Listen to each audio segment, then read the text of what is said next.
Shalom, Tuhan Yesus baik. Mari kita katakan ke sebelah kita. Amin. Amin. Jika fakta dan pertimbangan Anda benar, Anda tidak perlu mencemaskan pendapat orang lain. Dalam Amsal 3 ayat 21 berkata, "Hai anakku, janganlah pertimbangan dan kebijaksanaan itu menjauh dari matamu. Peliharalah itu." Seseorang harus melakukan pertimbangan yang tepat, merencanakan dengan hati-hati sebelum bergerak, dan waspada agar mencapai tujuan hidupnya. Semua harus didasarkan pada kebenarannya. Bapak Ibu yang dikasihi oleh Tuhan, mari pagi hari ini kita beribadah bersama-sama dengan penuh sukacita, antusias bagi Tuhan Raja kita. Selamat beribadah, Tuhan Yesus memberkati. Shalom semuanya. Shalom. Yang mendengarkan pagi hari ini dari Tuhan kita. Amin. Mari siapkan hati kita untuk memuji Tuhan. Sebelum kita mulai ibadah kita untuk menikmati lebih dalam lagi, disiapkan hati dan pikiran kita untuk memuji Tuhan kita. Tuhan, kami bersyukur buat pagi hari ini Tuhan. Karena kasih-Mu Tuhan kami ada pada pagi hari ini. Kami datang di hadapan Engkau Tuhan, layakkan setiap hati dan pikiran kami untuk memuji menyembah Engkau ya Bapa. Karena Engkau Allah yang layak kami sembah, Engkau Allah yang layak kami puji Tuhan. Kami percaya Tuhan Kau ada di tengah-tengah bersama kami ya Bapa. Kami percaya Tuhan memberkati setiap jemaat-Mu yang hadir pada pagi hari ini, menerima sukacita yang dari Engkau Tuhan. Kami siap Tuhan untuk memuji menyembah Engkau ya Bapa. Hanya di dalam nama Yesus Tuhan kami berucap syukur, haleluya, amin. Mari kita pujian ini. Karena kasih-Nya ada pada kita, kasih Tuhan yang begitu sempurna bagi kita semua. Terima kasih Tuhan. Terima kasih Bapa. Kami bersyukur bersemua kasih-Mu Tuhan.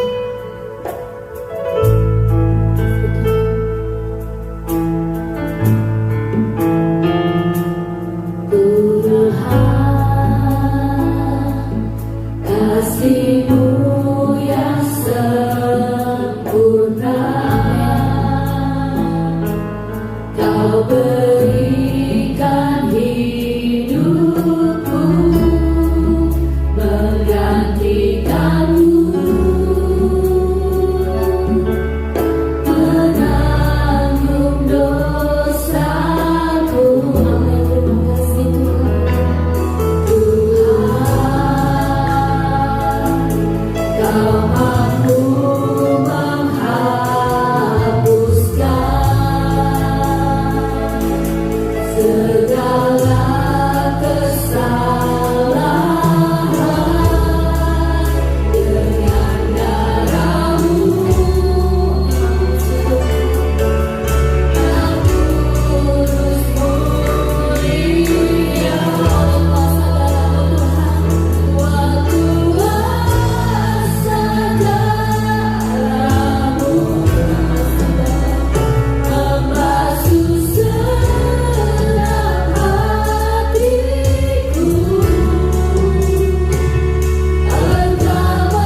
Dan Engkau yang kami sembah pada pagi hari ini ya Tuhan.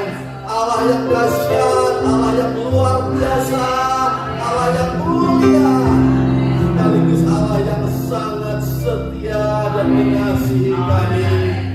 Kami bersyukur Tuhan, sungguh pada pagi hari ini, karena kami tahu Engkau hadir di tengah-tengah kami. Dan kalau Engkau hadir, maka kasih-Mu juga akan nyata, berkat-Mu juga akan hadir, kuasa-Mu juga ada di tengah-tengah kami pada pagi hari ini. Kami buka hati kami angkat tangan kami angkat iman kami ya Tuhan, dengan penuh pengharapan bahwa tangan yang mulia itu sedang terjulur mengarah kepada kami untuk memberkati kami. Urapi setiap kami Tuhan, urapi hamba-Mu.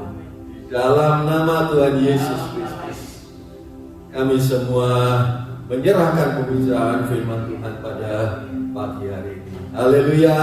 Amin. Amin. Shalom. Silakan duduk Bapak Ibu. Senang sekali ada di tempat ini. Luar biasa. Terima kasih Pak Petrus, Ibu Iin, Pastor Iwan, Ibu Nur, ini teman-teman lama juga, ada Pak Yuki juga. Nggak tahu beliau ingatnya 4 tahun yang lalu pernah ketemu ya Pak Yuki, Pastor Doni dan Ibu Yani, seperti keluarga walaupun cuma ketemu sekali. Tapi kalau sama Pak Har, mungkin saya orang yang paling lama kenal beliau. Beliau pernah menjadi roommate saya di Amerika 30 tahun yang lalu kali ya Pak ya. 30 tahun yang lalu, jadi kami menyewa satu rumah dan beliau ada berapa kamar dan kami tinggal di sana bersama-sama. Jadi Pak Haryono, Pak Petrus ya kalau di sini panggilnya ya, itu yang membaptis saya ketika itu di Amerika, juga meneguhkan pernikahan Lisa dan saya di Amerika. Jadi senang sekali ketemu dengan Pastor Haryono dan Ibu Pastor Iwan juga. Kalau Pastor Iwan sama-sama merintis dulu di Karawaci ya. Jadi JKI pertama di Jabodetabek itu tahun berapa ya Pak Iwan ya? 1997, 98 gitu mulainya ya.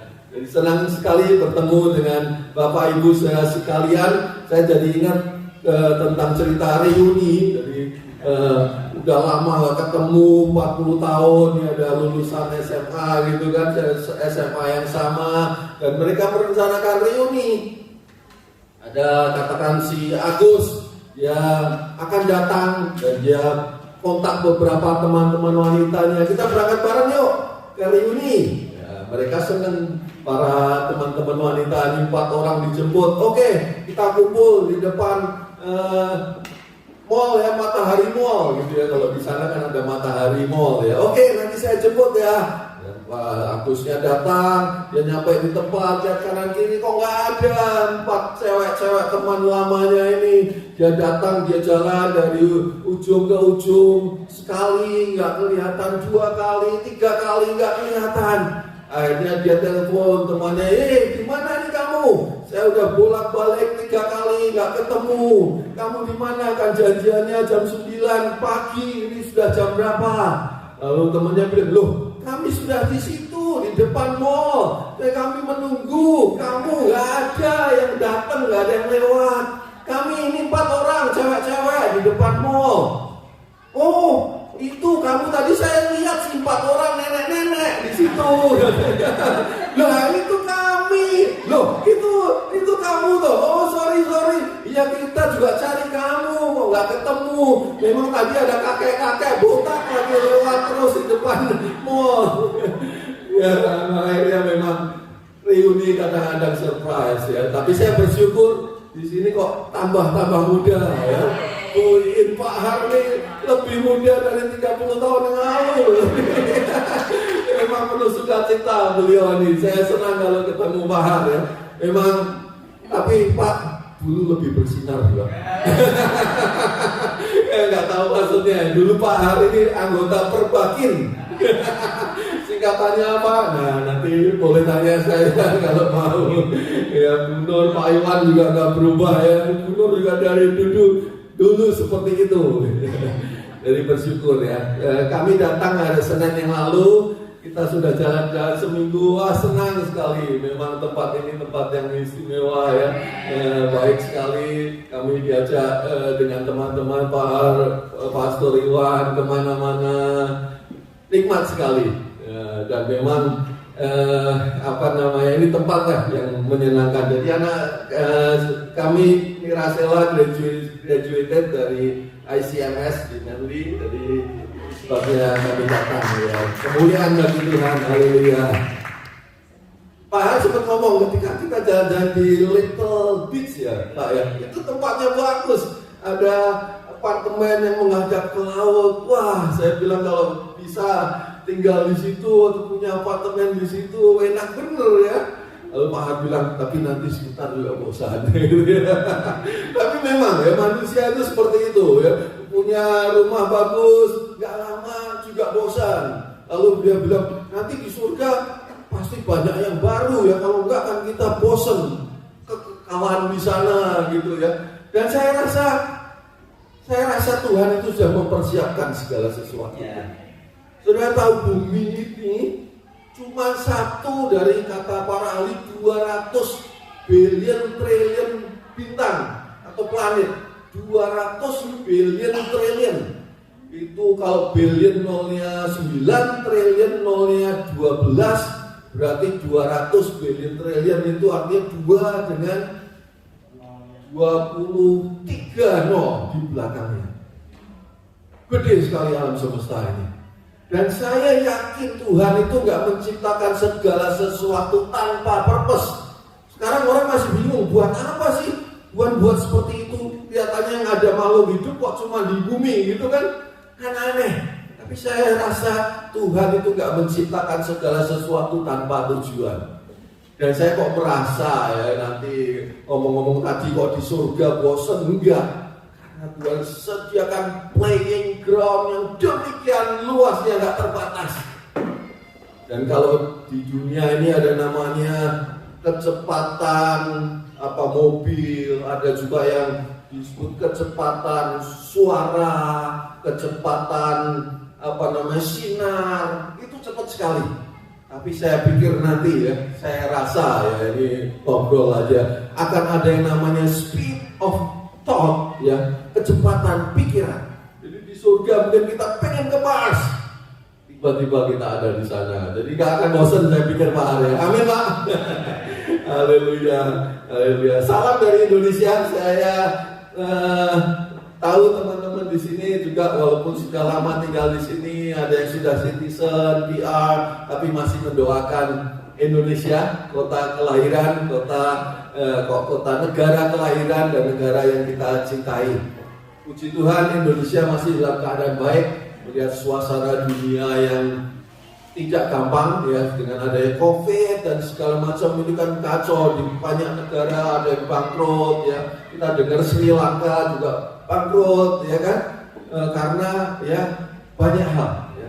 Tapi puji Tuhan karena doa saudara juga Indonesia cukup dalam keadaan baik ya. Sri Lanka bangkrut kenapa? Karena Sri-nya langka. Kalau di Indonesia banyak Sri, termasuk ada Sri Mulyani, itu Menteri Keuangan Indonesia yang Tuhan sudah kirimkan sehingga membuat Indonesia saat ini masih dalam keadaan yang baik-baik saja. Haleluya.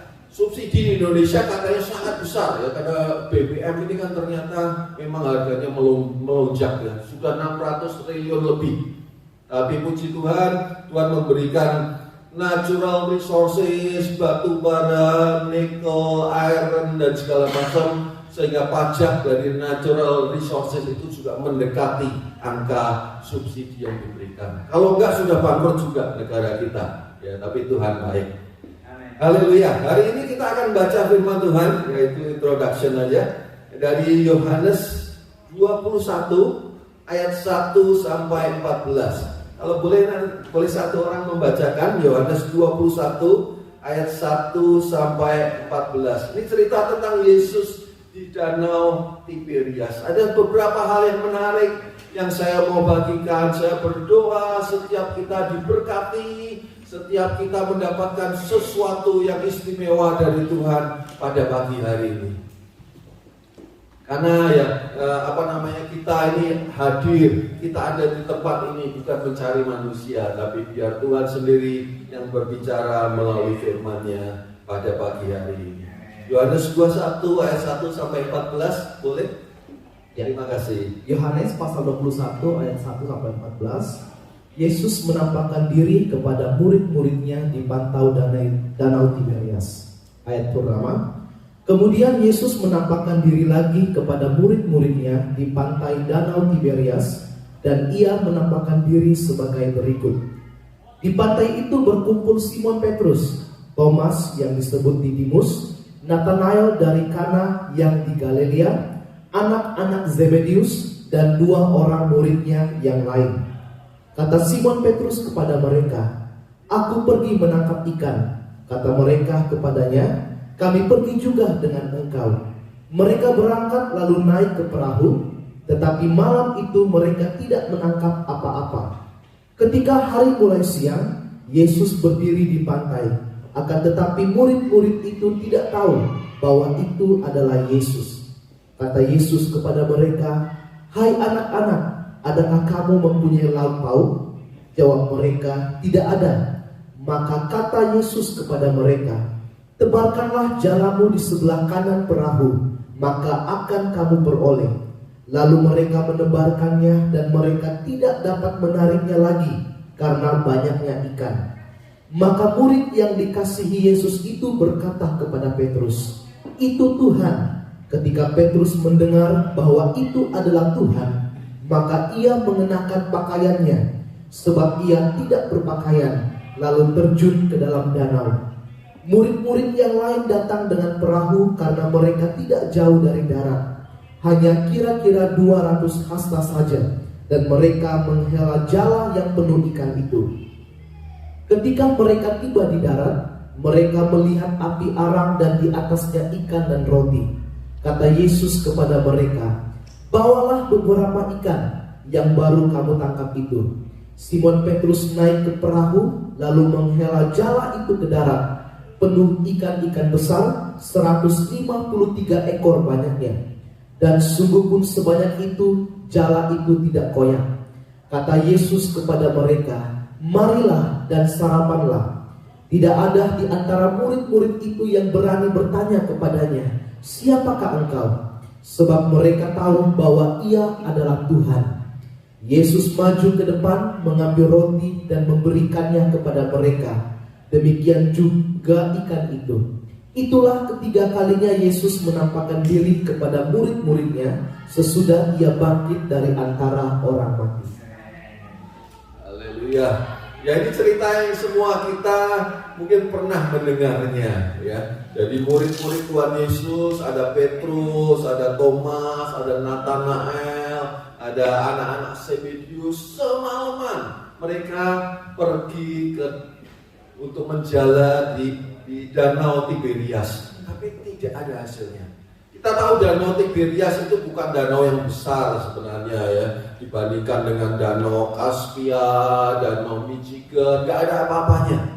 Bahkan dibandingkan dengan Danau Toba, mungkin Danau Tiberias ini cuma 1/7 aja luasnya. Jadi nggak terlalu besar. Jadi kalau semalaman murid-murid ini sudah keliling danau dan mereka tidak mendapatkan hasilnya, akan aneh kalau tiba-tiba mereka bisa mendapat hasil yang luar biasa. Mungkin mereka sudah frustasi, mungkin mereka sudah berkata, "Aku sudah berusaha sekuat tenaga semalaman, gak ada hasilnya." Dan mereka bukan orang yang gak pengalaman, mereka memang pelaut, mereka memang pejala, penangkap ikan. Mereka tahu apa yang harus mereka kerjakan. Tetapi usaha mereka pada malam hari itu seakan-akan tidak ada hasilnya. Tapi untungnya ada Tuhan yang datang di tengah-tengah mereka. Dan Tuhan berkata, "Tebarkanlah jalamu di sebelah kanan." Ini Ini mungkin bagi mereka murid-murid ini perintah yang aneh. Saya sudah menebarkan jala kami, jalannya sebelah kanan maupun kiri, karena seluruh danau sudah mereka jelajahi. Tapi perhatikan bahwa murid-murid melakukan apa yang Tuhan lakukan, dan kita apa yang Tuhan perintahkan, dan kita tahu hasilnya ada tangkapan yang sangat amat besar.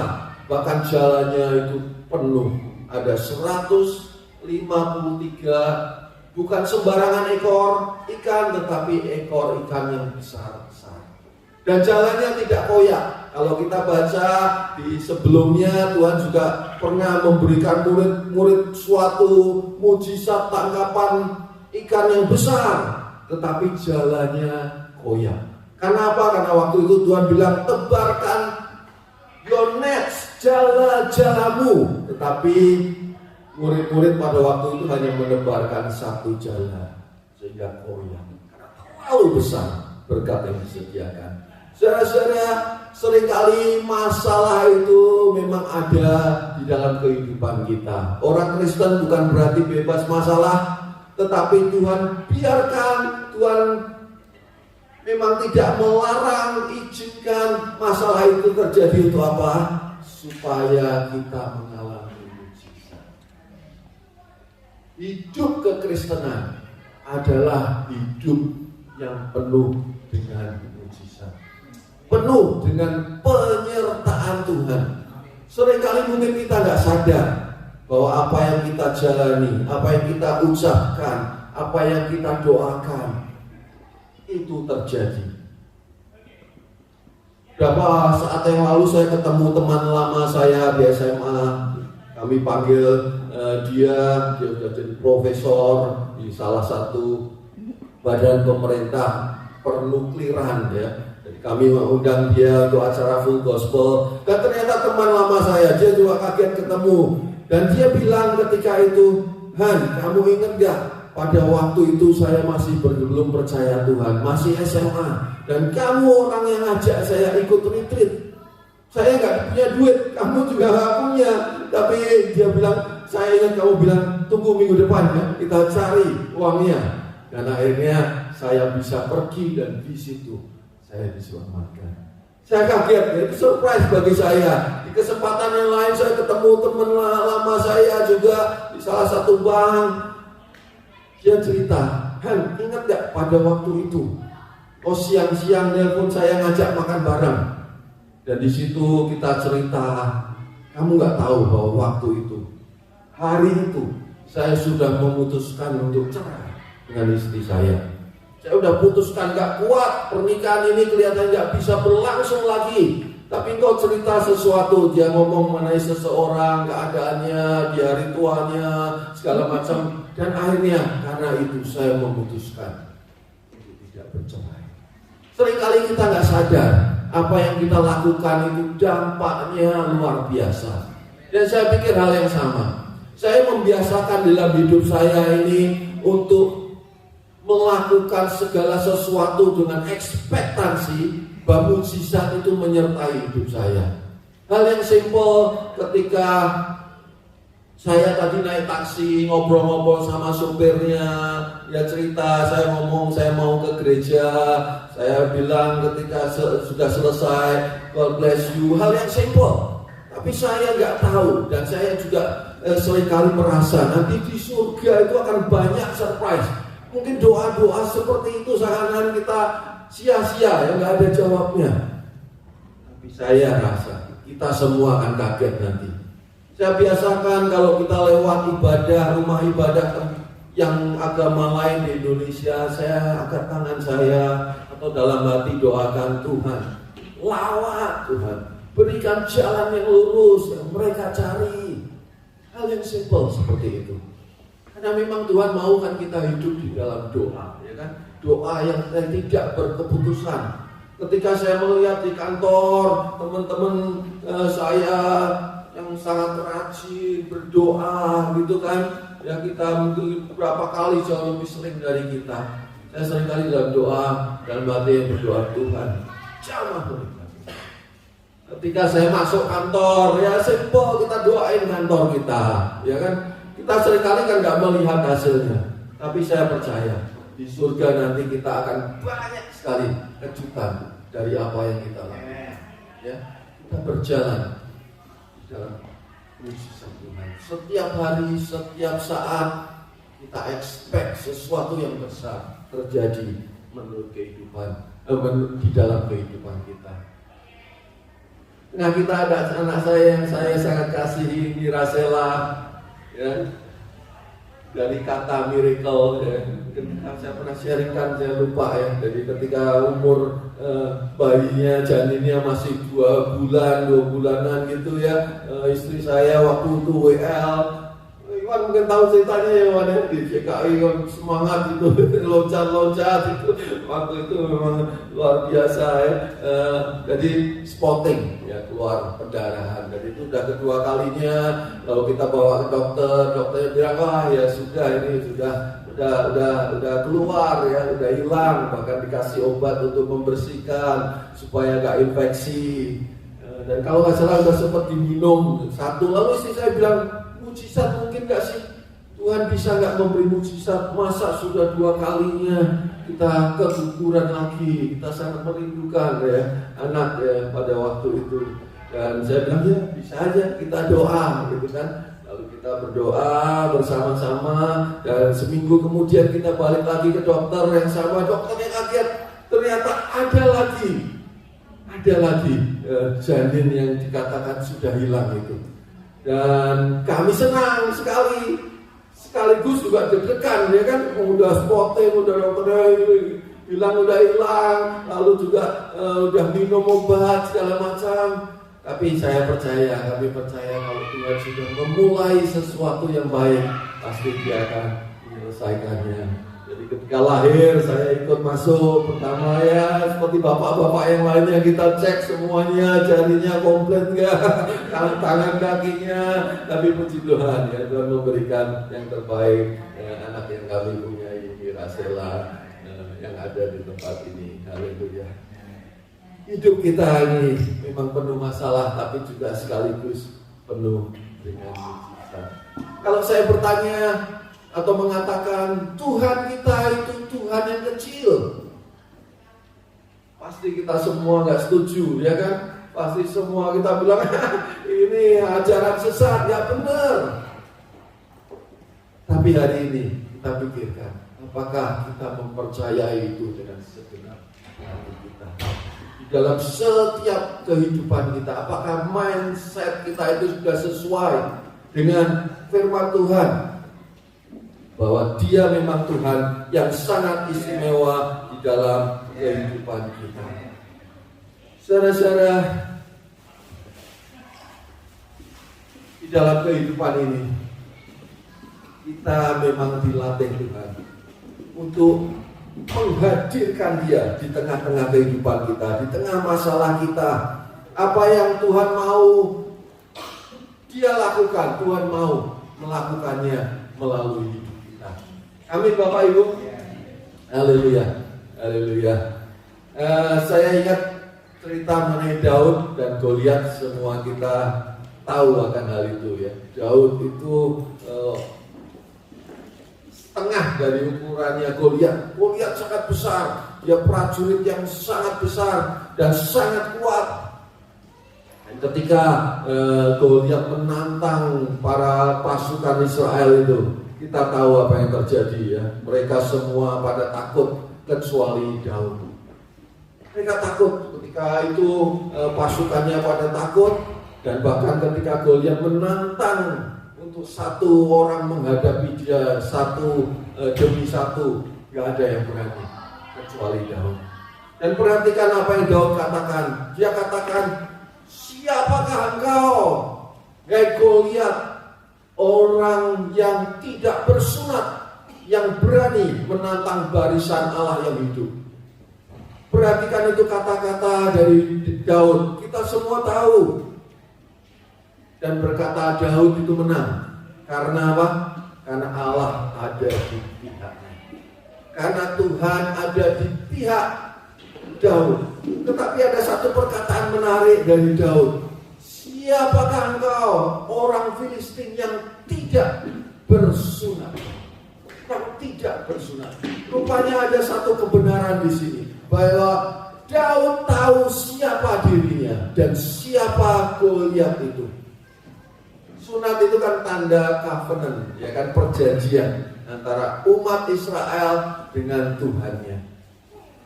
Covenant ini adalah hal yang penting. Seringkali kita berpikir Tuhan itu kenapa beda-beda ya. Di zaman perjanjian lama itu kok seakan-akan Tuhan itu kejam sekali, bengis sekali. Sementara di perjanjian baru berubah. Kalau dulu zaman Musa mau deket-deket Tuhan aja, Tuhan seakan-akan siapakah kamu mau deketin aku? Gitu kan. Elia juga takut pada gemetar. Tapi sekarang berbeda.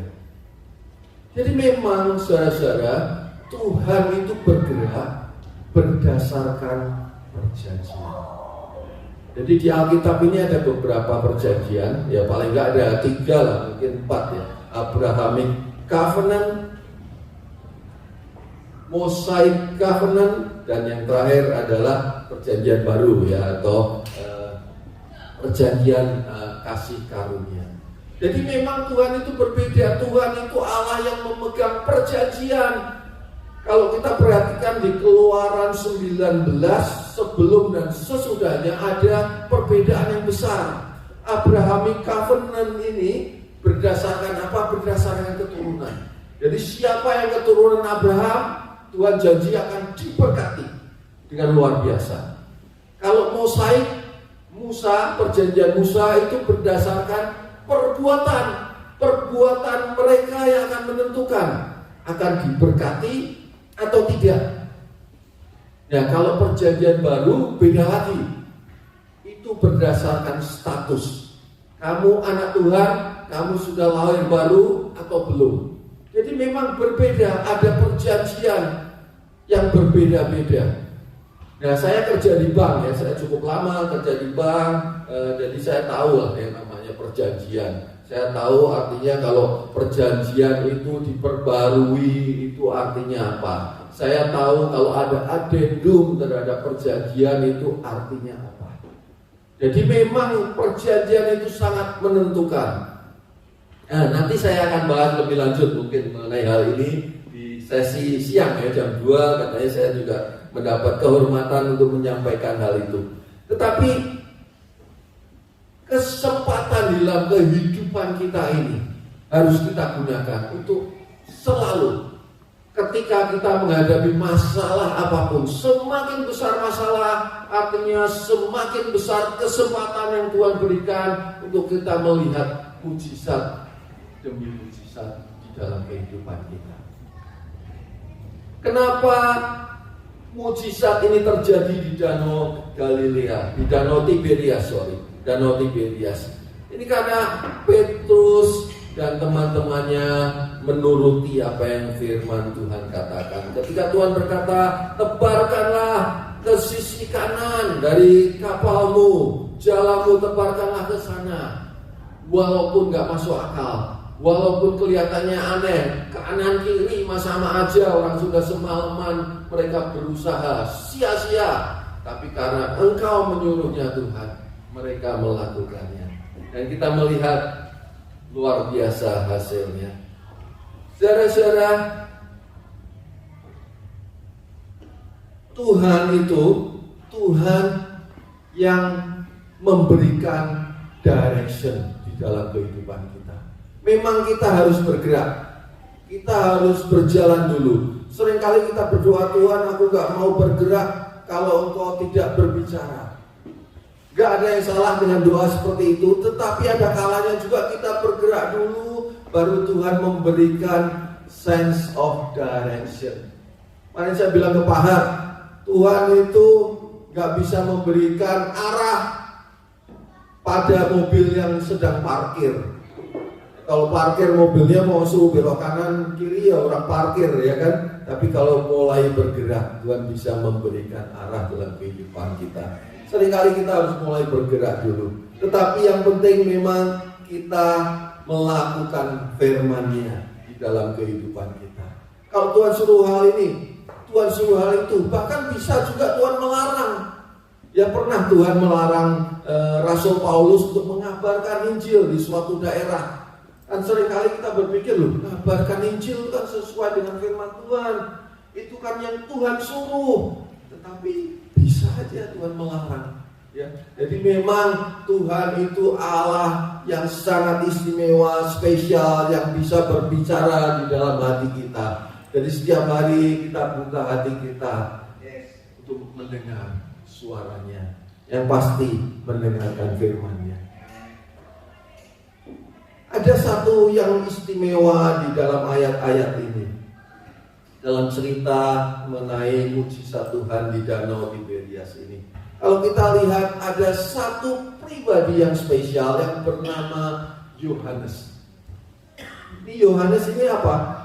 Murid Tuhan yang pertama kali melihat dan mengatakan dan mengenal bahwa itu Tuhan. Yang lainnya belum sadar, tapi dia sangat sensitif. Itu Tuhan. Dan dia tulis di kitab Yohanes ini bahwa dia adalah murid yang dikasihi Tuhan. Berapa kali? Kalau nggak salah 3 kali dia menulis mengenai dirinya sendiri bahwa dia adalah murid yang dikasihi Tuhan. Ada yang aneh nggak? Berapa dari kita mungkin ada orang yang berpikir, wah ini mah egois, ya kan, masa dia bilang dirinya yang dikasihi Tuhan, bagaimana yang lain? Tapi perhatikan, Yohanes kan nggak bilang dia sendiri yang dikasihi Tuhan. Dia nggak bilang dia yang paling dikasihi Tuhan. Dia hanya bilang dia murid yang dikasihi Tuhan. Saudara, saya percaya kalau kita seperti Yohanes, kalau kita yakin, bahkan kita memperkatakan dalam kehidupan kita bahwa kita murid yang dikasihi Tuhan, dampaknya akan luar biasa. Dampaknya akan luar biasa. Seringkali kan kita diajar, kasihlah Tuhan, kasihlah Tuhan dengan segenap hatimu, dengan segenap kekuatanmu, nggak ada yang salah. Tetapi kita bisa melakukan itu semua jauh lebih gampang kalau kita aware, kalau kita sadar, kalau kita yakin bahwa Tuhan terlebih dahulu mengasihi kita. Jadi Yohanes ini memang spesial ya. Saya bayangkan mungkin saya malam kapan itu ditraktir Pak Iwan makan di Time of Thai ya. Pak Iwan mantap sekali itu dengan Ibu Nur ya. Kita traktir di situ. Nah mungkin katakan nanti besok paginya atau ketika saya nanti pulang ke Indonesia, saya bilang pada malam hari Kamis ya Pak Iwan. Kamis, Pak Iwan, pastor dari JKI House of Sacrifice, mentraktir hambanya, anaknya yang dikasihi makan makanan Thai, lezat sekali. Seakan-akan egois, tetapi sebenarnya itu untuk kemuliaan Tuhan. Karena sebenarnya kita tidak boleh membanggakan kasih kita kepada Tuhan. Itu seringkali hasil yang mengecewakan. Kita tahu Petrus kan, dia bilang, aku mengasihi engkau Tuhan. Berapa kali dia mengatakan yang sama ketika Tuhan berkata, apakah engkau mengasihi aku Petrus? Ya Tuhan, aku mengasihi engkau. Tuhan tanya lagi, apakah engkau mengasihi aku Petrus? Ya Tuhan, aku mengasihi engkau. Sekali lagi, apakah engkau mengasihi aku Petrus? Dan Petrus berkata, ya Tuhan, aku mengasihi engkau. Tapi kita tahu, ya kan, sebelum ayam berkokok 3 kali, Petrus sudah menyangkal Yesus. Karena kasih kita itu terbatas. Kita nggak bisa mengandalkan kasih kita. Kita nggak bisa, tapi kita bisa mengandalkan kasih Tuhan di dalam kehidupan kita. Dan itu dahsyat sekali. Kita lihat Yohanes, dia nggak banyak omong, nggak banyak ngomong aku mengasihi Tuhan, tapi dia meyakini kasih Tuhan itu luar biasa di dalam hidupnya. Dan dia orang yang paling setia, yang sampai menemani Tuhan di atas kayu salib di Golgota, dia tetap ada di sana. Saudara-saudara, kita perlu tahu, ya tadi saya katakan mengenai status kita. New Covenant ini bicara mengenai status. Siapa kita di dalam Tuhan. Makanya sangat penting kita membaca firman Tuhan, terutama perjanjian baru, sehingga kita tahu status kita itu seperti apa. Siapa kita di dalam Tuhan. Apa yang Tuhan sudah lakukan bagi kita sehingga kita mempunyai status yang baru itu. Karena itu sangat penting. Status itu menentukan perbuatan atau perbuatan menentukan status. Kira-kira yang mana? Status menentukan perbuatan atau perbuatan yang menentukan status? Perbuatan yang menentukan status. Status yang menentukan perbuatan. Status yang menentukan perbuatan. Setuju nggak dengan pastor Anda yang luar biasa ini? Setuju semua atau enggak nih? Harimau disebut harimau karena makan daging atau karena makan daging disebut harimau? Ya. Jadi bukan karena makan daging disebut harimau gitu kan, kita juga makan daging, kita nggak disebut harimau. Tapi harimau karena harimau yang makan daging. Demikian juga kita ya, kita status kita itu sangat penting. Kita harus tahu bahwa kita orang yang sudah dibenarkan, kita menerima anugerah kebenaran dari Tuhan, hadiah, gift of righteousness di dalam kehidupan kita, itu hadiah. Jadi kita harus sadar status kita ini anak Tuhan, bukan lagi hamba.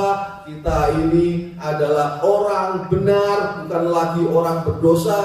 Kita ini warga negara kerajaan surga, bukan hanya warga negara di bumi ini. Ya, bukan. Bahkan sebenarnya kita warga negara surga. Kita bukan warga negara Indonesia atau warga negara Australia yang berusaha untuk masuk surga. Bukan. Tapi kita warga negara surga yang Tuhan utus di dalam dunia ini untuk misi yang khusus. Ya, dan sekali lagi kita bukan warga negara Indonesia atau warga negara Australia yang masih berjuang untuk masuk ke surga. Bukan.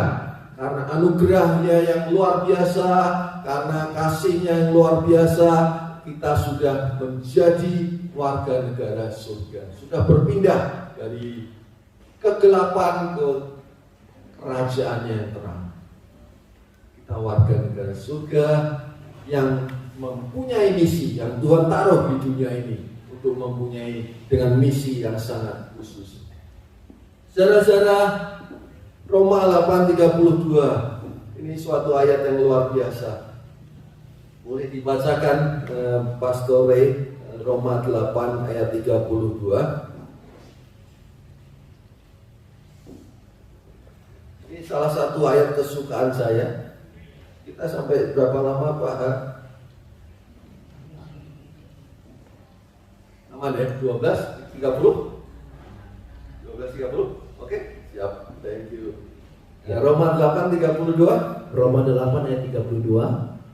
Ia yang tidak menyayangkan anaknya sendiri, tetapi yang menyerahkannya bagi kita semua, bagaimanakah mungkin ia tidak mengaruniakan segala sesuatu kepada kita bersama-sama dengan Dia? Ya, ini ayat kesukaan saya. Kalau Tuhan sudah memberikan anaknya, kita nggak tahu pengorbanan Tuhan sampai kita tahu betapa besar kasih Tuhan terhadap anaknya. Saya pikir luar biasa sekali. Dan itu dikorbankan untuk kita. Dikorbankan untuk kita. Sebenarnya bukan hanya untuk kita. Ketika Tuhan Yesus mati di atas kayu salib, Dia itu mati sebagai kita. Karena Dia sebenarnya nggak ada dosa. Dia tidak pernah berpikir tentang dosa, dia tidak pernah merencanakan dosa, dia tidak pernah berkata dosa, tetapi dia dibuat menjadi dosa sebagai kita, untuk menggantikan kita. Gak fair. Tapi supaya apa? Supaya kita yang mestinya berdosa, supaya kita yang berkata dosa, berpikir dosa, melakukan banyak dosa, dianggap tidak berdosa. Ada pertukaran di sana. Dan itu yang Tuhan Yesus lakukan bagi kita. Dan itu tidak gampang ya. Banyak hal yang dia harus korbankan di atas kayu salib bagi kita. Dan itu saudara-saudara sesuatu yang seringkali kita tidak sadari secara penuh pengorbanannya itu. Memang kita tahu di perjanjian lama ya, domba itu dikorbankan setiap tahun. Sebelum itu mereka harus cek dombanya itu tanpa cacat dan celah, dan ada transfer dosa ke sana. Tapi itu hanya sementara. Perjanjian baru, Tuhan Yesus mati sebagai anak domba Allah yang agung, tanpa cacat, tanpa dosa bagi kita. Dan sebelumnya kita tahu disiksa. Kalau perjanjian lama domba nggak disiksa, Tuhan Yesus disiksa. Dan itu bukan tanpa alasan, bukan tanpa purpose. Tapi apa? Alkitab katakan, oleh karena bilur-bilurnya kita disembuhkan. Jadi bukan sekedar keselamatan, tapi ada kesembuhan juga dalam pengorbanan Tuhan Yesus.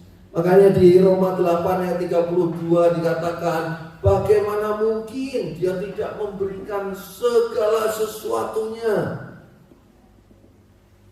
kepada kita bersama-sama dengan dia. Kita mungkin pernah dengarlah cerita mengenai seseorang yang naik kapal terus ke luar negeri dari New York ke Eropa, dan dia membayar tiketnya, dia bayar dengan uang terakhir yang dia punyai, dan ketika di sana sebelum berangkat dia sempat membeli beberapa roti, dan di dalam pesawat itu dia hemat roti yang dia bawa karena perjalanan itu cukup lama, mungkin sekitar 1 minggu. Sampai suatu saat ada seorang gadis yang memperhatikan pemuda ini. Dia bertanya, kenapa kamu gak makan ke dalam restoran-restoran yang ada di sana, ke dining room yang ada? Dan orang ini bilang, aku hanya gak punya uang untuk itu, hanya cukup untuk membeli tiket. Tapi lalu gadis itu bilang, tidakkah kamu tahu bahwa sebenarnya tiket itu bukan hanya untuk naik ke dalam kapal, tetapi untuk semua fasilitas yang ada di kapal boleh engkau menikmati. Seringkali kita juga seperti pemuda itu gak sadar. Kita pikir Tuhan hanya memberikan keselamatan, tapi Tuhan memberikan lebih dari itu. Bagaimana mungkin Ia tidak mengaruniakan segala sesuatunya? Segala sesuatunya jadi kecil. Kalau seseorang sudah memberikan nyawanya bagi kita, yang lain apa sih? Pasti diberikan bagi kita. Damai sejahtera, kesembuhan, sukacita, semua yang Tuhan sediakan bagi kita. Berkat-berkat juga jasmani pasti Tuhan sediakan bagi kita. Dan itu harus menjadi keyakinan kita, bahwa kasih-Nya itu jauh lebih besar daripada yang sanggup kita selami dan ketahui. Terlalu besar. Yang dikorbankan Tuhan Yesus di atas kayu salib itu lebih, bahkan sangat amat lebih dari yang mestinya. Karena Dia Tuhan gak ada batasnya. Dosa yang luar biasa besarnya. Ada yang bilang dosa manusia itu memang banyak sekali, tapi menurut saya tetap ada batasnya. Tapi kasih Tuhan, pengorbanan Tuhan gak ada batasnya.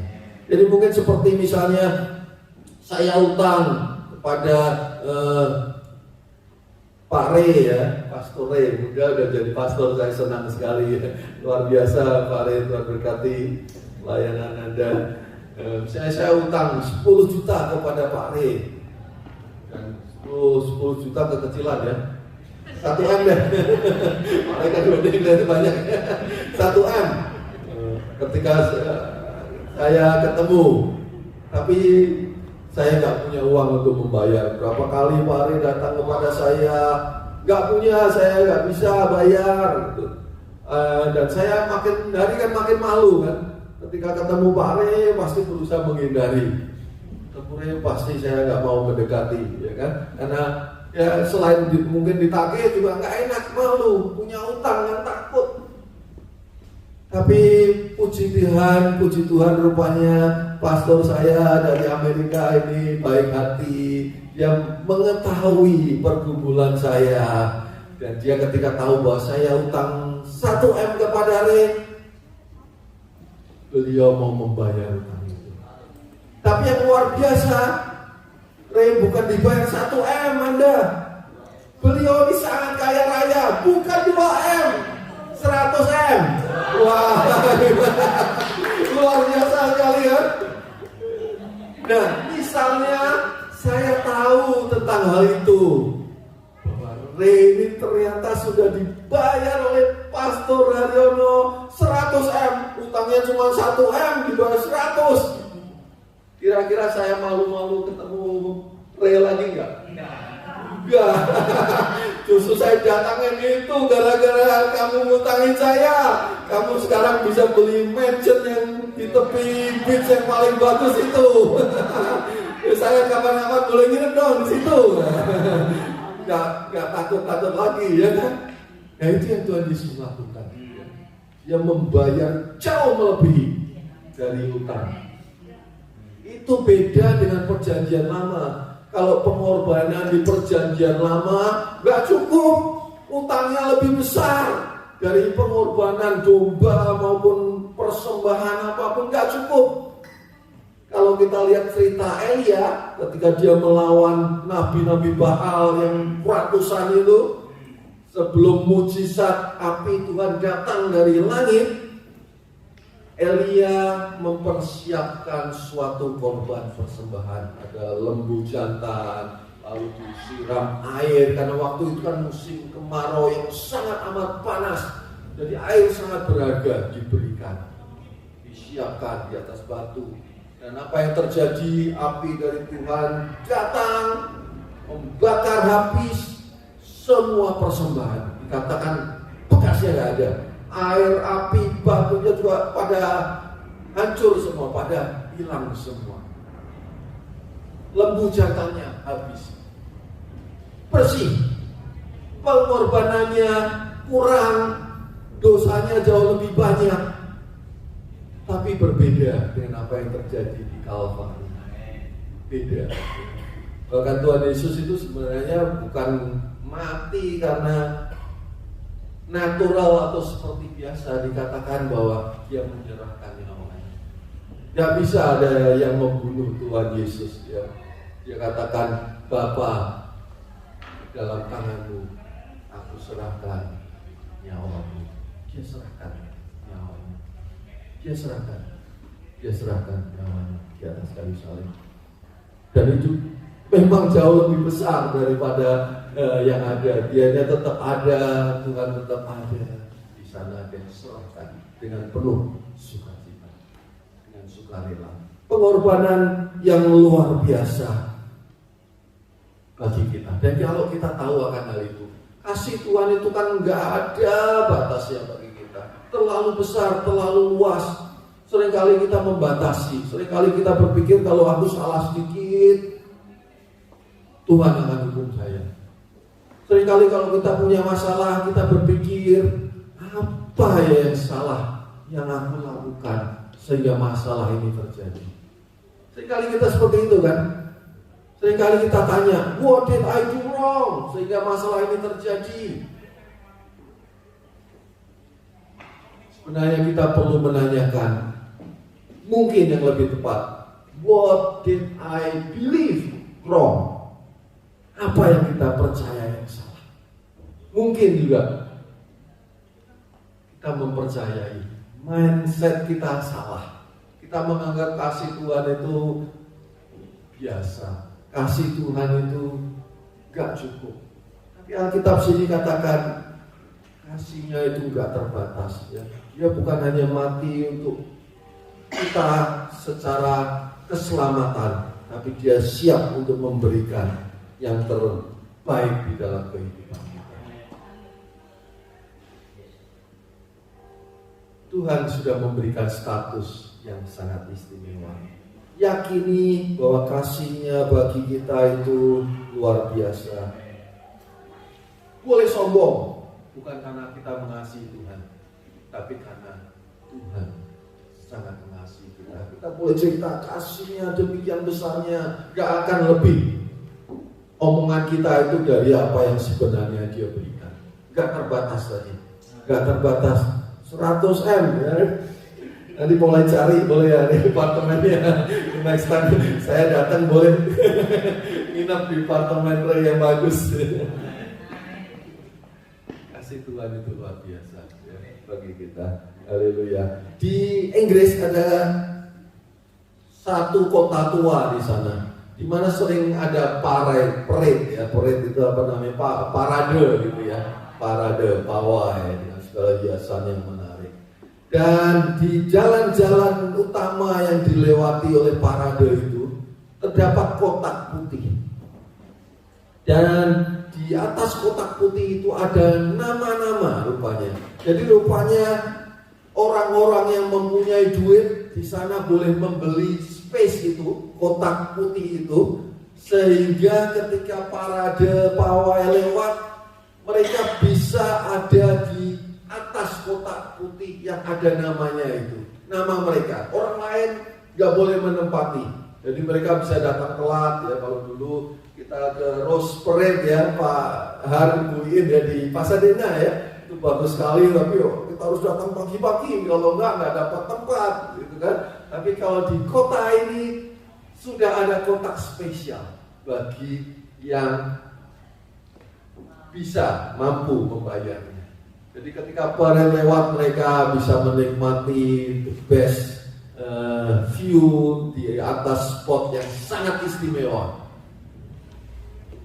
Karena ada yang membayar. Nah, kita juga seringkali kita lupa Tuhan itu sudah membayar bagi kita dan menyediakan tempat yang sangat istimewa. Kan sayang kalau misalnya orang itu sudah membayar mahal di kota di Inggris itu, tapi nggak menempati, dibiarkan saja kosong. Sayang kan? Ya, kita juga, Tuhan sudah berikan spot yang sangat istimewa bagi kita, dan kita bisa menikmati spot itu di dalam kehidupan kita. Beda dengan orang yang lain, karena memang spot yang Tuhan berikan itu spesial, ya. Dia bayar dengan harga yang mahal. Seringkali gini juga, kita ini di dalam kehidupan kita berpikir tadi secara mindset ada beberapa hal yang mungkin tidak tepat. Kita memang diajar, barang siapa memberi, kita akan diberi suatu ukuran yang baik, yang dipadatkan, yang digoncangkan, dan yang melimpah keluar akan diberikan kepada yang memberi. Kita tahu ada yang namanya hukum tabur dan tuai. Itu hukum tidak ada salahnya. Itu hukum universal. Kita tahu akan hal itu. Tetapi juga jangan lupa, kita ini anak-anak Bapa. Kita ini statusnya anak. Saya teringat ketika saya ulang tahun, kemarin yang ulang tahun Ibu Yeni ya. Ibu Yeni ulang tahun ya.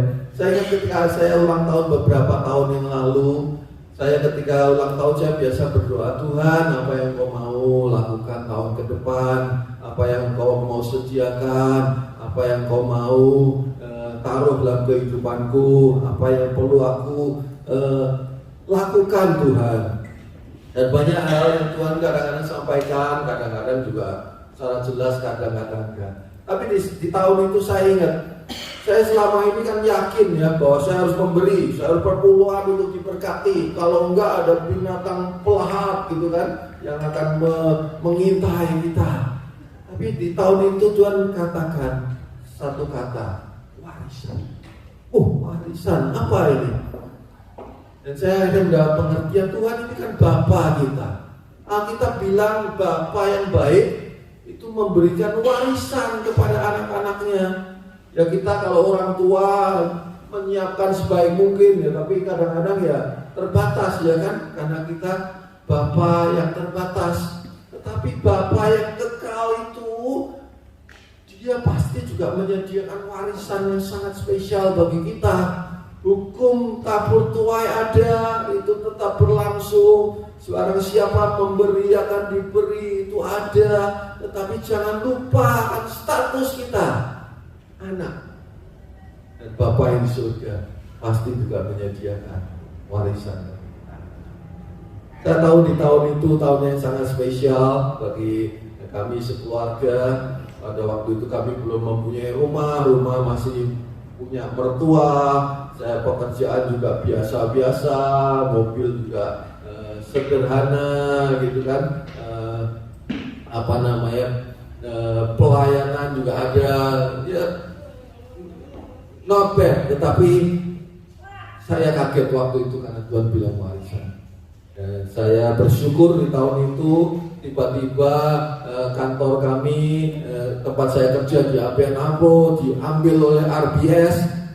Lalu beberapa dari kita mendapat golden handshake ya, jadi saya dapat golden handshake banyak sekali. Akhirnya kami bisa membeli rumah yang besar 4 kali lipat dari rumah sebelumnya. Ada kolam renang dan segala macam. Dari kecil menjadi luar biasa, di luar pemikiran, karena warisan dari Tuhan. Lalu mobil dari sederhana mendapat mobil baru karena dipecat. Saya bingung mau ngapain, berdoa, malah dapat pekerjaan sebagai presiden director di salah satu perusahaan multifinance, dapat fasilitas mobil yang bagus baru. Lalu saya ingat di tahun itu juga kami berdoa untuk tambahan anak, karena anak kami 2 perempuan. Akhirnya lahir Raymond ya, seorang anak yang sangat luar biasa bagi kami. Jadi tahun itu luar biasa, karena 1 tahun bisa terjadi ledakan yang luar biasa. Itu mukjizat Tuhan ya. Tuhan itu nggak terbatas memang. Kita seringkali nggak mengharapkan, tiba-tiba terjadi. Tiba-tiba terjadi. Tuhan bisa memberkati kita dalam waktu 1 tahun, melebihi dari mungkin kerja kita 10 tahun. Dan ini saya berdoa untuk Bapak dan Ibu sekalian ya. Pak Aryono ada bisnis baru kata ini ya, semuanya ya pasti kita akan mengalami ya kebaikan Tuhan di kehidupan kita. Yang penting kita tahu bahwa kasih Tuhan itu luar biasa. Bicarakan dalam kehidupan kita setiap hari. Lihat cermin, ini anak yang dikasih oleh Tuhan, dikasih Tuhan. Dan itu otomatis akan membuat kita lebih mengasihi Tuhan daripada kalau kita bergantung pada kekuatan kita sendiri. Kasihnya itu baru tiap hari, kasihnya itu baru setiap hari, new beginning setiap hari. Mungkin ada di antara kita yang kelewatan, mestinya kemarin aku melakukan ini, mestinya aku kemarin melakukan hal itu, tapi udah lewat. Apakah ada kesempatan lagi? Saya yakin anugerahnya itu selalu baru lagi kepada kita. Jangan patah harapan, jangan putus asa. Anugerahnya itu tadi kemarin saya ke pantai lihat ombak yang sangat indah. Ombak satu datang, pergi seakan-akan lewat, tapi ada ombak yang baru lagi. Lewat lagi ada yang baru. Anugerahnya saya yakin juga seperti itu. Selalu baru, selalu ada. Karena Dia Allah yang sangat baik. Jadi jangan khawatir apa yang sudah terjadi di masa lalu, karena anugerahnya selalu baru. Salah satu kunci kesuksesan yang selalu saya pegang adalah melupakan apa yang di belakang. Tapi bukan berarti selalu melupakan. Alkitab kan ada itu di Filipi 4 ayat 13-14. Lupakan yang di belakang aku, melupakan apa yang di belakangku. Loh kok melupakan? Bukannya firman Tuhan bilang mengingat kan? Ingatlah akan aku, Tuhan Yesus bilang. Ingatlah akan masa mudamu, ingatlah akan ini itu ketika aku bersamamu. Banyak kata ingat, tapi ini kok disuruh melupakan. Ya, rahasia kesuksesan adalah kalau kita tahu melupakan apa yang harus kita lupakan dan mengingat apa yang harus kita ingat. Banyak orang gagal karena melupakan apa yang seharusnya diingat dan mengingat apa yang seharusnya dilupakan. Ya. Jadi kalau kita mau berhasil, kita harus tahu mana yang saya harus lupakan. Kita harus lupakan apa yang harus kita lupakan, mengingat apa yang harus kita ingat. Firman Tuhan ada, ya. Kita perlu mengingat akan kebenaran firman Tuhan dan kasih Tuhan di dalam kehidupan kita. Saya akhiri firman Tuhan dengan suatu cerita yang terjadi di Death Valley. Death Valley masih ingat Pak Har? Itu kalau kita dari LA kita mau ke Las Vegas, dulu jarang sih kita nggak pernah ke Las Vegas ya Pak Har ya. Saya sih pernah beberapa kali, tapi sama Pak Har nggak tahu saya. Nah, ketika kita dari Los Angeles ke Las Vegas, bagian utara sebelum Las Vegas, kira-kira belok sedikit gitu, 1 atau 1,5 jam, ada tempat yang namanya Death Valley. Itu adalah lembah kematian karena di situ udaranya sangat panas, sangat kering, nggak ada tumbuhan yang bisa hidup. Daerah yang terkering di seluruh dunia, katanya pernah mencapai berapa kalau nggak salah bahkan lebih dari 100 derajat Celcius di berapa puluh tahun yang lalu lah. Tetapi kalau sekarang ya paling tinggi mungkin 56 derajat Celcius gitu ya. Tapi setiap tahun itu daerahnya sangat kering, nggak ada yang bisa hidup di sana, tumbuhan hijau gitu nggak ada. Tetapi sesuatu yang istimewa terjadi di akhir tahun 2004. Tiba-tiba terjadi hujan yang sangat amat deras yang nggak pernah terjadi sebelumnya. Jadi biasanya di daerah itu setahun paling hujannya itu sekitar 2 inci setahun. Tetapi di bulan Oktober atau November tahun 2004 dalam 2 jam terjadi hujan yang sangat lebat sebesar 2 inci juga. Jadi hujan yang mestinya setahun terjadi dalam waktu 2 jam. Dan akibatnya apa? Akibatnya banjir terjadi di mana-mana. Daerah yang kekeringan ini banjir. Di mana-mana terjadi kebanjiran, air menggenang di mana-mana. Dan itu menggambarkan cerita yang sangat istimewa karena nggak pernah terjadi. Dan hal yang lebih spesial lagi, beberapa bulan kemudian di musim semi 2005, di sekitar bulan Februari atau Maret gitu, tiba-tiba di seluruh daerah itu bermunculan bunga-bunga yang sangat indah. Bunga-bunga kecil yang nggak pernah dilihat bahkan oleh warga di sana, berwarna kuning, merah, hijau, itu tiba-tiba bermunculan. Kalau sebelumnya setahun sekali warga di sana bisa melihat bunga aja udah mujizat. Ini tiba-tiba dalam waktu yang singkat ratusan ribuan bunga bermunculan di mana-mana. Dan ini menjadi atraksi turis ya, mereka pada datang ke tempat itu karena sesuatu yang spesial terjadi. Ternyata di dalam tanah yang dipikir tidak mungkin tumbuh apa-apa itu ada benih yang ketika hujan turun, benih-benih itu tumbuh dengan lebatnya. Hari ini saudara, dalam kehidupan kita, ketika firman Tuhan disampaikan, ketika setiap hari kita membaca firman Tuhan, ketika kita mengenal akan kasih karunia Tuhan, ketika kita tahu siapa kita di dalam Tuhan, itu benih-benih. Itu benih-benih yang ada, yang mungkin kita nggak sadari. Tetapi benih itu suatu saat ketika hujan Tuhan datang, ketika Roh Kudus turun, ketika lawatan Tuhan terjadi, itu tanpa kita tahu, benih itu tiba-tiba bisa menjadi bunga yang sangat indah, yang seringkali kita tidak sadari bahwa jumlahnya demikian banyak. Saya berdoa saudara-saudara semua, saya senang berada di tempat ini dan saya yakin Tuhan sangat mengasihi saudara semua. Saya berdoa dalam waktu beberapa bulan ke depan ini, ketika saya mendapat ilustrasi ini, saya seakan-akan dalam hati Tuhan bicara, doakan supaya Jumat ini dalam waktu, ini kan bulannya mirip ya, November yang terjadi ya, banjir besar itu dalam waktu gak lama, 3-4 bulan terjadi sesuatu yang istimewa. Saya berdoa untuk saudara sekalian, hal itu boleh terjadi dalam kehidupan Bapak Ibu saudara dan kehidupan saya juga sekeluarga. Mari kita bangkit berdiri. Saya undang istri saya ke depan untuk membantu saya menyanyikan satu lagu. Kita akan sama-sama berdoa ya, kita saling mendoakan, saling memberkati. Saya merasa di tengah-tengah gereja ini ada kasih Tuhan yang luar biasa ya.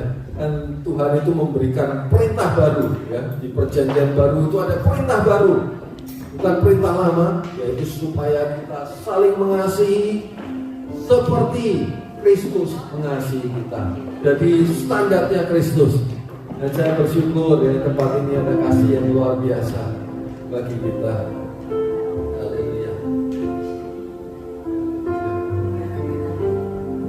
Ya, mari kita arahkan hati kita minta sesuatu yang spesial dari Tuhan. Yang terindah, hati yang mulia, hanya ku temukan di dalam-Mu, Yesus. Ujian dari hati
hadiah yang terbaik yang Kau berikan dalam kehidupan kami. Surga Kau berikan bagi kami Tuhan. Apa yang terbaik yang surga punyai Kau berikan bagi kami. Dan kami mau menyatakan, mengamini kebesaran kasih-Mu dalam kehidupan kami. Kami pegang firman-Mu ya Tuhan. Kalau Engkau sudah memberikan, mengorbankan anak-Mu yang tunggal bagi kami, bagaimana mungkin Kau tidak memberikan segala sesuatunya bersama-sama dengan Dia. Ini hidup kami Tuhan. Kami mau mengasihi Engkau, tapi kami tahu kasih kami terbatas. Oleh sebab itu kami hanya mau mengandalkan kasih kami dalam kehidupan kami. Dan kami tahu kasih-Mu yang tak terbatas itu yang akan membuat kasih kami yang terbatas menjadi tidak terbatas. Kuasa-Mu yang tidak terbatas itu Tuhan yang akan membuat hidup kami, kuasa kami yang terbatas menjadi tidak terbatas. Pakai hidup kami ya Tuhan, pakai. Dan kami mau berdoa ya Tuhan. Kami mau berdoa. Mari Bapak Ibu saudara sekalian, kita angkat tangan kita. Kita arahkan kepada saudara-saudari kita. Kita mau berkati, saling memberkati. Di akhir ibadah ini Tuhan, kami mau memberkati saudara-saudari kami. Ini anak-anak-Mu yang Kau kasihi. Ini anak-anak-Mu yang sudah Kau tebus dengan darah yang sangat amat mahal. Dan Kau mau memakai mereka untuk kebesaran nama-Mu. Kau mau memakai mereka menjadi garam dan terang-Mu. Kau akan memakai mereka yang Tuhan mewartakan kebaikan-Mu di dalam kehidupan mereka, di dalam kehidupan kami. Buat terobosan demi terobosan Tuhan. Angkat iman kami, angkat hati kami ya Tuhan. Apa yang menjadi bukan hanya keinginan kami, tapi kerinduan kami untuk melihat, untuk memperhatikan. Dan di dalam nama Tuhan Yesus kami saling mendoakan, kami saling mengimani Tuhan. Dan kami mau deklarasikan yang terbaik terjadi dalam kehidupan kami.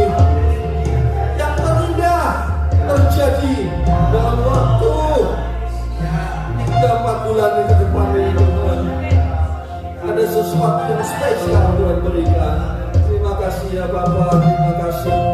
Firman-Mu sudah sampaikan Tuhan, Kau menerangkan, berkati, berkati, berkati, berkati hamba-Mu Pak Aryono, Ibu, berkati ya Tuhan seluruh pastor-pastor yang ada di tempat ini Tuhan. Setiap jemaat ya Tuhan, di dalam nama Tuhan Yesus Kristus, berkat yang melimpah itu terjadi dalam kehidupan kami.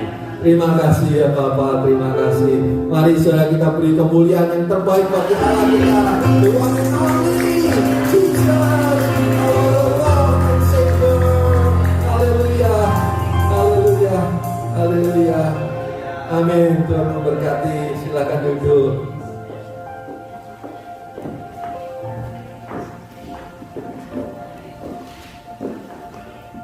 Mari kita akan masuk ke dalam perjamuan kudus pada pagi hari ini. Apakah sudah dibagikan semua? Nyanyikan pujian Engkau Tuhan yang berjanji tak sekalipun Kau mengingkari, ya. Dan kita akan masuk dalam perjamuan kudus yang ada. Haleluya.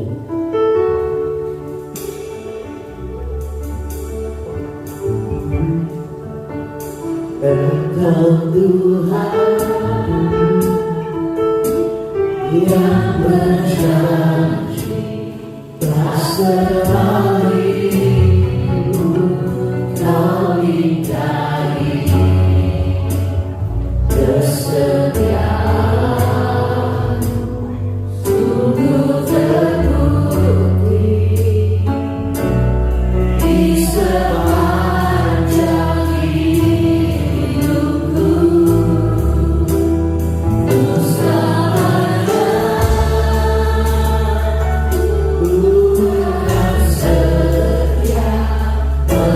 Melayani, mengasihi.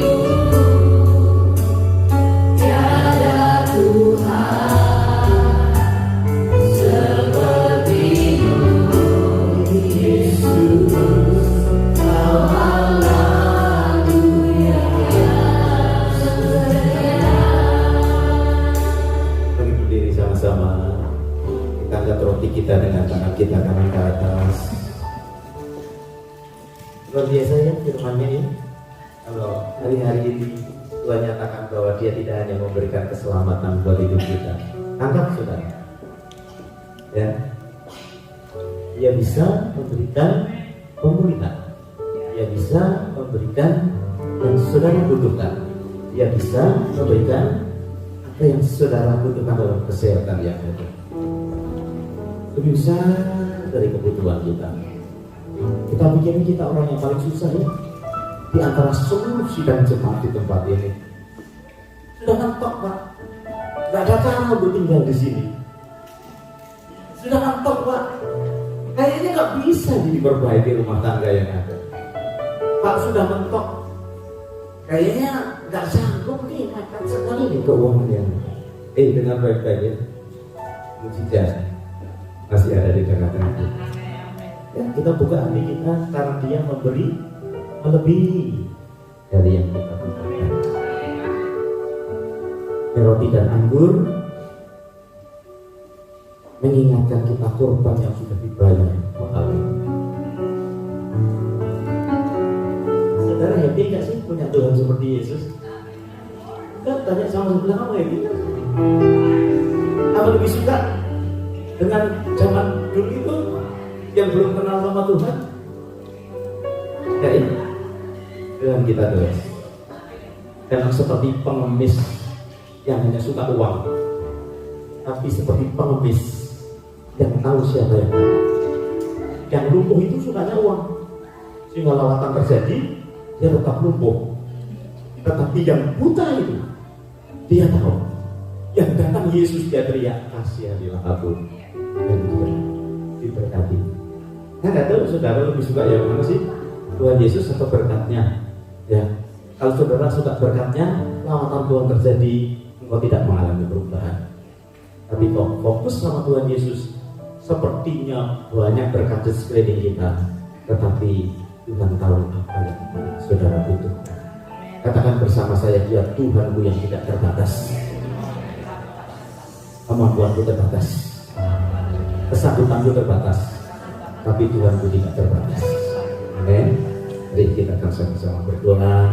Angkat roti kita, sebab apa yang telah kuteruskan kepadamu telah aku terima dari Tuhan, yaitu bahwa Tuhan Yesus pada malam waktu Ia diserahkan mengambil roti, dan sesudah itu Ia mengucap syukur atasnya. Ia memecah-mecahkannya dan berkata, inilah tubuhku yang diserahkan bagi kamu. Perbuatlah ini menjadi peringatan kepadamu. Mari kita makan bersama-sama di dalam nama Yesus. Haleluya.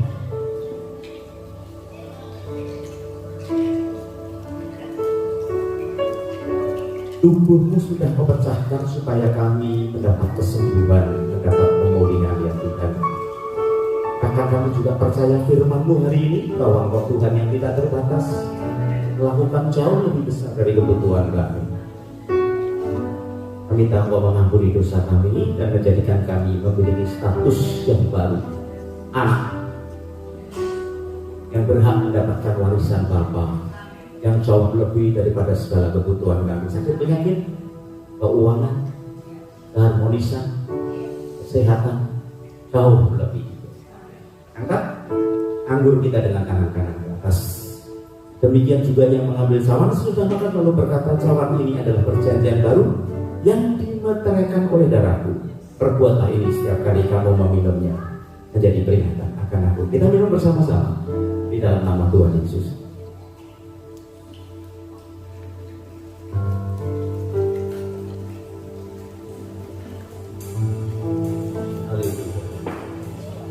Janjimu seperti jalan api yang tiada pernah bersinar. Cintamu seperti sungai yang mengalir, dan Engkau tetap pada kasih-Mu.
yakin akan kasih-Mu yang luar biasa.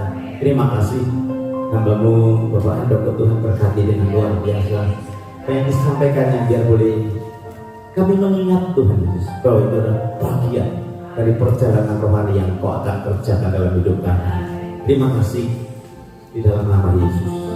Hamba berdoa dan mengucap syukur. Semua kita berkata amin. Tuhan berkati kita sekalian. Haleluya.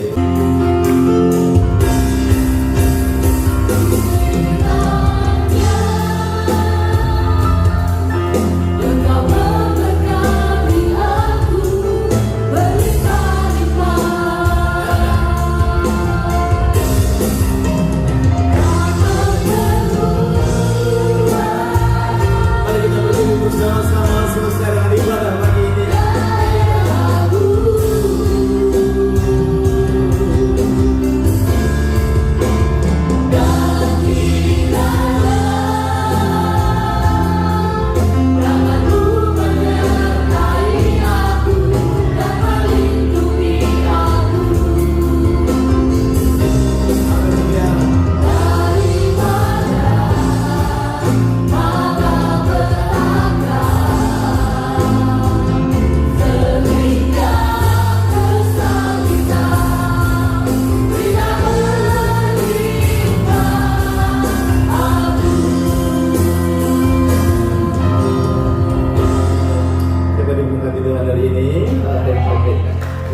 Apresiasi bagaimana. Saya lupa kalau saya itu yang baptis dia, saudara. Betul-betul saya lupa. Hasil baptisannya khotbahnya jauh lebih bagus dari yang baptis. Tapi seingat saya, karunia saya yang pertama tentang menjodohkan itu mulai dari dia. Pertama kali karunia saya muncul, karena dua-duanya ngempet, saudara ya. Saya tahu dan kemudian saya teropong dan kemudian jadi akhirnya. Cuma saya tidak akan memberitahukan siapa yang cinta lebih dahulu. Rahasia pribadi. Itu dibagi aja. Tempatnya berkata, tolong beri pendapat tentang saya. Katanya begitu. Kenapa? Tentang saya dan dia. Katanya gitu. Saya ingat karunia yang 30 tahun lalu itu terjadi. Serius. Mereka akhirnya kita nikahkan dan saya lupa tak kalau saya yang baptisan. Jadi kemarin kita baptisan ada 3 orang. Wah, pasti nanti akan khotbahnya jauh lebih hebat daripada Bu Iin, daripada Ibu Nur ya, wanita-wanita. Saya berkata kalau tidak jadi pendeta, jadi istrinya pendeta ya. Makanya sih maunya jadi istrinya pendeta gitu ya. Oke, kita selesai ya hari ini ya. Kita berkali Tuhan yang kita akan selesai. Apa? Tumpangkan tanganmu atas setiap kami.